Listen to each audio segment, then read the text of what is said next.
Hey everybody, it is John the Comic Guy, and today I want to discuss some of the subtle nuances of trading comics. So, you've seen a couple of the videos that I discuss. I get amazing comics. I get some keys from trading.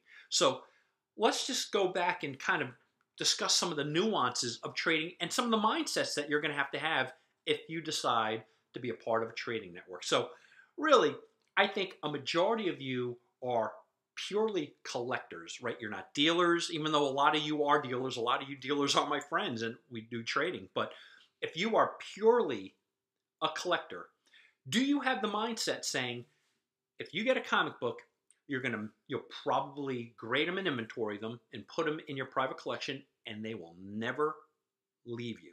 They will never be sold or traded.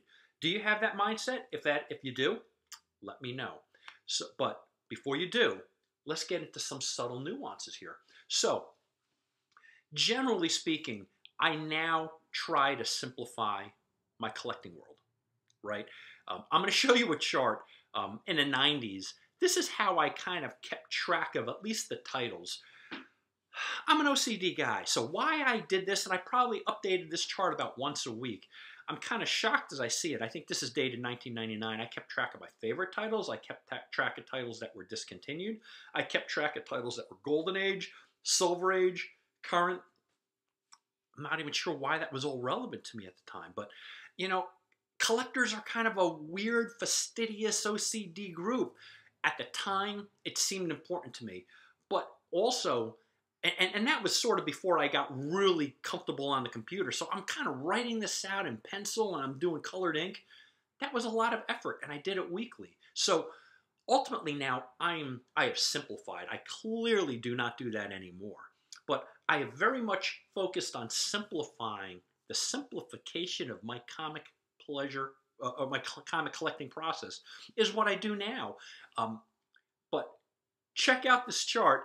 And just see, that's what I did. And as I'm kind of weaning off of doing stuff like that and simplifying it, I also focus on quality of comic books rather than quantity. And quality doesn't necessarily mean 9.8s. It's just the book that I prefer more than another book. So in the 90s, I bought a lot of Bad Girl books. I think I mentioned that. Bad Girl books. I was focused primarily on Golden Age books. If I couldn't get or trade for a Golden Age book, I would then go to a Silver Age book, right? 1956 to 1970, that time frame. So it was really some 10-cent books all the way up to the 12-cent cover price. But I would hone in on those. Sometimes a vendor's inventory or a friend's inventory or a friend's trades really weren't great. I would always focus on the Amazing Spider-Man, right? Books like that, Captain America, Avengers. But however, sometimes a vendor only had things like Lois Lane, Jimmy Olsen, Black Hawk, Challengers of the Unknown, things like that, that I'm not saying anything is wrong with those books, but in my world, when I read them, I didn't really have that childlike that I got from a great Batman or a great Amazing Spider-Man, right? There are some titles out there that just really give me an adrenaline rush, while others like Lois Lane, Jimmy Olsen, Superboy, Black Hawk, they didn't give me that buzz. So I still traded for them, but then I started in the 90s filling up a short box of books that I would carry around with me. And really that short box evolved because I ended up putting Bad Girl books, a lot of, even when I got Golden Age books, the romance comics, I eventually realized I don't really want all of them.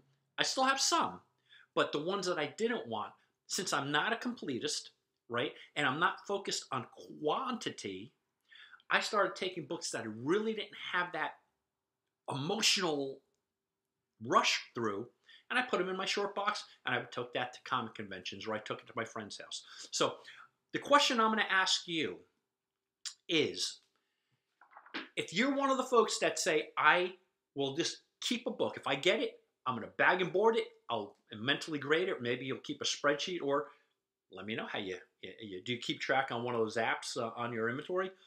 But if you had this book And your answer to me is, John, this is the book that I'm never going to get rid of, whether I like it or not. My question is, if you have a friend come over, or if you go to a comic convention and they said, I'll trade you. Are you telling me if you had this book, you wouldn't trade for this book? Because the answer from me, John the Comic Guy, would be, hells yes. I would take that all day long. But let me know. If you are one of the people who says, hey, John, that's a matter of principle. No. If I have this book, I'm keeping this book. Let me know why. And again, I'm going to elaborate a little bit more in a second. Before I do, let me just give a shout out to our sponsor, Comic Skin. This book happens to be in a Comic Skin. ComicSkin.com. Mark from Comic Skin is giving 5% off to all of our viewers.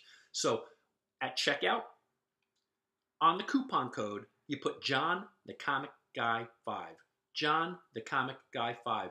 And you can get 5% off on the singles, on the 5-packs, and on the 10-packs. So give it a shot. I love my personal custom label. So check that out. And boy, I think it just complements the book itself, right? So anyway, John the Comic Guy 5 at coupon code on checkout. ComicSkin.com. Mark, thank you so much. So, okay, we're getting back to this conversation. If you have this book and you are not willing to trade for an upgrade, let me know why. Because my question to you is, if you have a bunch of comics and you really didn't enjoy certain books, if you have, say, 10,000 books, I don't actually have that many, but say you have 10,000 books, are you telling me all 10,000 of those books you read and it gave you a euphoric experience, right? I mean, I got some great books like the Simonson Thors, the Frank Miller Daredevil. There are books that I love. This is a good book. It's okay. But do I love it? No, not really. Will I ever read it again? I am most certainly probably not. So if you have these books, if you have a stack, if you have boxes of it, and I'm actually going to go in a little further, there are some books that I had at one time that if I had a short box, I would have traded the entire short box for this book. It's just, sometimes I really want to focus on quality rather than quantity. So if you have a short box that of comics that you're willing to get rid of, does that not give you a little bit of an idea? The question is, why would you keep them? Why are they a part of your inventory or your personal collection? I'm going to use those two terms interchangeably just because I'm so used to it. But if you have a private collection and you have short boxes full of books that are not your favorites, that you really could care less about, why are you keeping them? Why would you not opt to try to upgrade them? There are some people out there that are going to be into it.